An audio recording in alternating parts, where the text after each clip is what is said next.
penjelasan Pak Bupati tadi. Mudah-mudahan gerakan masjid cantik, tentu saja cantik yang dimaksud Pak Bupati itu bukan cantik secara fisik saja, tapi seperti tadi itu cantik juga secara pembinaan di dalamnya, aktivitasnya juga cantik di situ. Mudah-mudahan ini benar-benar menjadi inspirasi untuk Sulawesi Selatan dan Wajo kembali menjadi pionir.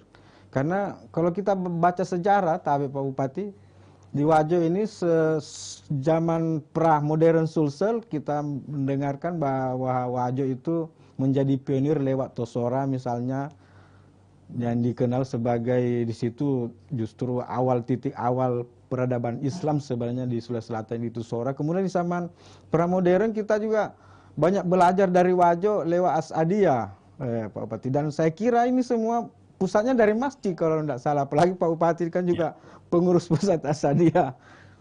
Ya, apakah hal-hal itu juga menjadi inspirasi sebenarnya Pak Dr. Amran Mahmud sebenarnya dalam mimpi Wajo dan lahirnya gerakan ini?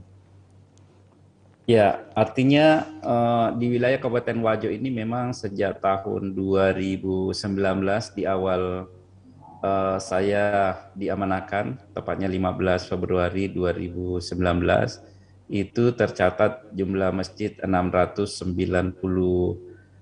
unit, ya, dan musolanya itu sebanyak 111 unit, dan ini tentu akan selalu bertambah setiap tahunnya. Tentu jumlah yang sangat besar ini, apalagi Wajo dikenal tadi sebagai kota santri, daerah yang mencetak ulama. Jika masjid dan tempat ibadahnya tidak hadir sebagai tempat yang representatif digunakan untuk beribadah, ya, maka ikon sebagai kota santri dan pencetak ulama tentu tidak sinkron atau tidak sesuai dengan kenyataan yang ada. Dan tentu dalam gerakan Masjid Cantik ini kehadiran pemerintah hanya sebagai fasilitator saja sebenarnya, dan mendorong agar semua pengurus masjid dapat menyiapkan diri dan mengikuti standarisasi sekaligus memotivasi seluruh stakeholder masyarakat yang sebenarnya banyak mau menyumbangkan, ya banyak mau berkontribusi, tetapi perlu dorongan, ya perlu semangat. Sehingga kami telah tuangkan Perbub dengan nomor 102 tahun 2020, ya, tentang gerakan Masjid Cantik di wilayah Kabupaten Wajo. Ya, standar yang ada di Perbub ini mencakup bidang administrasi dan manajemen, kemudian kualitas fisik bangunan, kemudian aktivitas ibadah, aktivitas sosial, dan aktivitas ekonomi. Standar ini tentunya diatur menurut jenis masjidnya atau tingkat-tingkatan masjid. Karena kalau tingkat kabupaten itu disebut Masjid Agung, yang kepengurusan dan pembiayaannya selain dari donasi jamaah juga menjadi kewajiban pemerintah daerah untuk menetapkan pengurus melalui keputusan bupati. Kemudian pelaksanaan kegiatan keagamaan tingkat kabupaten dipusatkan di situ, dan masjid kecamatan disebut masjid besar. Kepengurusan dan pendanaannya itu diusahakan oleh camat dan seluruh stakeholder kelompok masyarakat, dan di tingkat desa dan kelurahan itu disebut dengan masjid-masjid jami. Ini menjadi kewajiban kepala desa dan lurah untuk menetapkan kepengurusannya, dan pendanaannya diusahakan oleh difasilitasi, ya, atau dimotivasi, disupport baik melalui pengurus maupun desa dan lurah setempat. Dan salah satu tadi masjid yang bersejarah di Wajo yaitu adanya satu unit di Tosora, masjid yang merupakan kewenangan Kementerian Kebudayaan, yang sekarang ini kita sedang lindungi bagaimana kelestariannya, walaupun di sana itu dalam pengawasan cagar budaya, tetapi kami selalu khawatir jangan sampai secara fisik punah habis.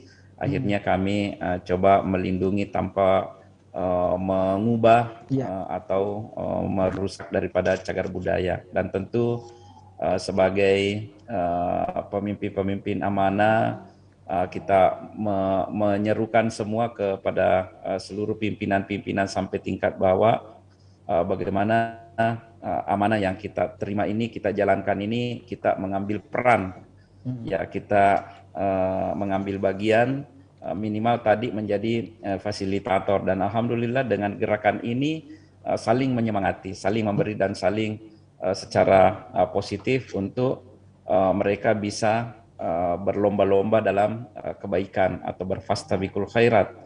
Ya, dan alhamdulillah dengan spirit dan semangat ini, bagaimana dengan kepemimpinan di tingkat desa ini ikut mengambil bagian, ya, memfasilitasi masyarakat kita. Dan masyarakat yang berkarakter juga itu jauh dari masalah-masalah sosial dan angka kriminal, itu juga kita bisa dapat tekan pertumbuhannya. Anak-anak kita juga perlu disibukkan dengan hal-hal yang berguna, ya, seperti dengan kehadiran Taman Pendidikan Al-Quran, Madrasah Dini Awaliyah, demikian juga program-program tahfidzul Al-Quran. Ini sekarang ini luar biasa semangatnya. Jadi dulu kalau misalnya hanya menghafal Al-Quran hanya tempat-tempat tertentu, hanya di pondok pesantren, hanya di Asadiyah. Sekarang ini hampir di semua tempat, ya, di semua kecamatan itu sudah ada, dan itu sudah menggaung, dan akhirnya berlomba-lomba untuk melakukan kegiatan-kegiatan penghafalan Al-Quran. Dan alhamdulillah ini sudah kurang lebih 2.000 sampai 3.000-an anak-anak kita yang sedang melakukan program penghafalan Al-Quran, baik dari sekolah-sekolah keagamaan, pondok-pondok pesantren, dan masjid-masjid yang menyelenggarakan, dan tokoh-tokoh masyarakat yang membuat sampai 2-3 tingkat pondok-pondok pesantren, dan mereka membiayai sendiri. Ini luar biasa dengan gerakan ini. Siap.